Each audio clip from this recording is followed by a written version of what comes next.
Hello मेरे प्यारे बच्चों, welcome back to my YouTube channel. स्वागत है आप सभी को बीना ऑनलाइन क्लासेस पर। तो आज के इस वीडियो में मैं आप लोगों को क्लास 10th के मोस्ट इम्पोर्टेंट हिस्ट्री का क्वेश्चन करवाने वाला हूं। यहाँ से जो भी क्वेश्चन आपको करवाऊंगा वो आपके एग्जाम के लिए बहुत ज़्यादा ही महत्वपूर्ण रहेगा। तो चलिए हम लोग क्वेश्चन को करते हैं। फर्स्ट नंबर आपके स्क्रीन पर क्वेश्चन है, रूस की संसद को क्या कहते हैं? जवाब दीजिए। रूस की संसद को क्या कहते हैं?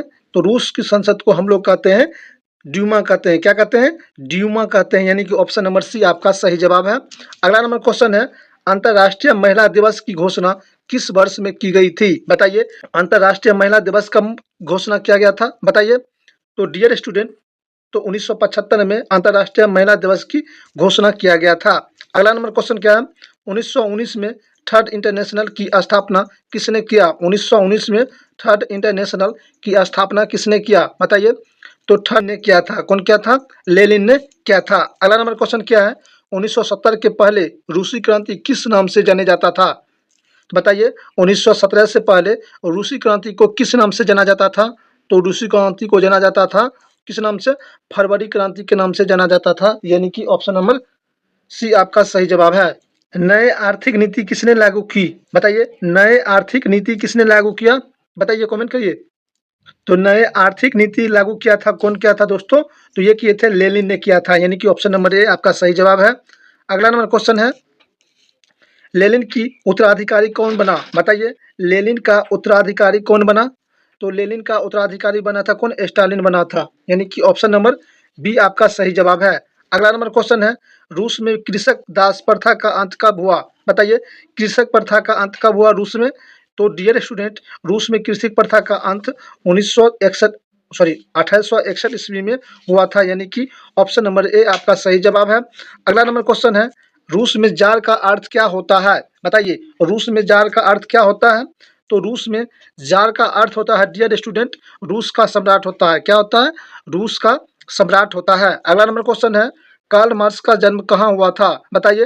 कार्ल मार्क्स का जन्म कहाँ हुआ था? कमेंट करिए। तो कार्ल मार्क्स का जन्म हुआ था डियर स्टूडेंट, रूस में हुआ था, यानी कि ऑप्शन नंबर डी आपका सही जवाब है।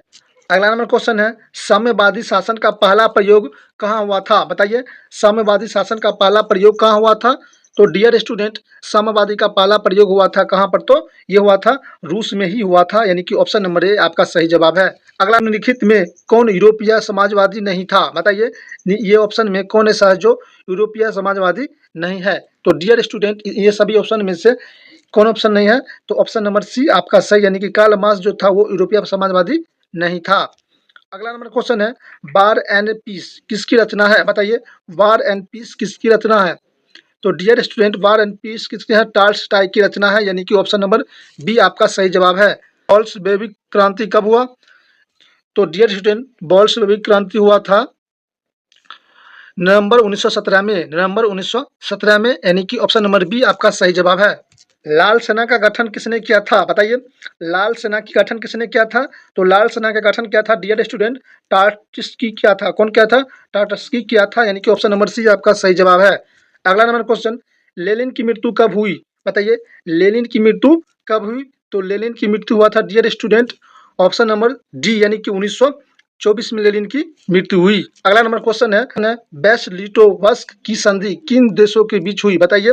ब्रेस्ट-लिटोव्स्क की संधि किन दो देशों के बीच हुआ था? तो डियर स्टूडेंट, ये हुआ था ऑप्शन नंबर डी, यानी कि रूस और जापान के बीच हुआ था। अगला नंबर क्वेश्चन है, रूस का पहला समाजवादी कौन था? बताइए। रूस का पहला समाजवादी कौन था? तो रूस का पहला समाजवादी था डियर स्टूडेंट, नंबर बी, यानी कि प्लेखानोव। कौन था? प्लेखानोव था। ठीक है। रासपुतिन कौन था? तो डियर स्टूडेंट बताइए। रासपुतिन कौन था? एक भ्रष्ट पादरी था। कौन था? एक भ्रष्ट पादरी था, यानी कि ऑप्शन नंबर ए आपका सही जवाब है। अगला नंबर क्वेश्चन क्या है, नए आर्थिक नीति कब लागू किया गया? बताइए। नए आर्थिक नीति कब लागू किया गया? तो नए आर्थिक नीति लागू किया गया था 1921 में, यानी कि ऑप्शन नंबर ए आपका सही जवाब है। रूस के सम्राट को क्या कहा जाता है? बताइए। रूस के सम्राट को क्या कहा जाता है? तो रूस सम्राट को कहा जाता है जार कहा जाता है, यानी। अगला नंबर क्वेश्चन है, मजदूर दिवस कब मनाया जाता है? बताइए। मजदूर मजदूर दिवस कब मनाया जाता है? तो 1 मई को मनाया जाता है, यानी कि ऑप्शन नंबर बी आपका सही जवाब है। अगला नंबर क्वेश्चन है, अंतर्राष्ट्रीय महिला दिवस कब मनाया जाता है? बताइए, अंतर्राष्ट्रीय महिला दिवस कब मनाया जाता है? तो अंतर्राष्ट्रीय महिला दिवस मनाया जाता है 8 मार्च को, यानी कि ऑप्शन नंबर डी आपका सही जवाब है। अगला नंबर क्वेश्चन है, समाजवादी को बाइबिल किसे कहा जाता है? बताइए, समाजवादी की बाइबिल किसे कहा जाता है? तो समाजवादी का बाइबिल कहा जाता है किसे? दास कैपिटल को, यानी कि ऑप्शन नंबर ए आपका सही जवाब है। अगला नंबर क्वेश्चन है, कार्ल मार्क्स ने किसके साथ मिलकर कम्युनिस्ट घोषणा पत्र प्रकाशित किया? बताइए, कार्ल मार्क्स ने किनके साथ मिलकर कम्युनिस्ट पार्टी का यानी कि घोषणा पत्र प्रकाशित किया था? बताइए, तो ये किए थे किसके साथ? एंजलस के साथ, यानी कि ऑप्शन नंबर सी आपका सही जवाब है।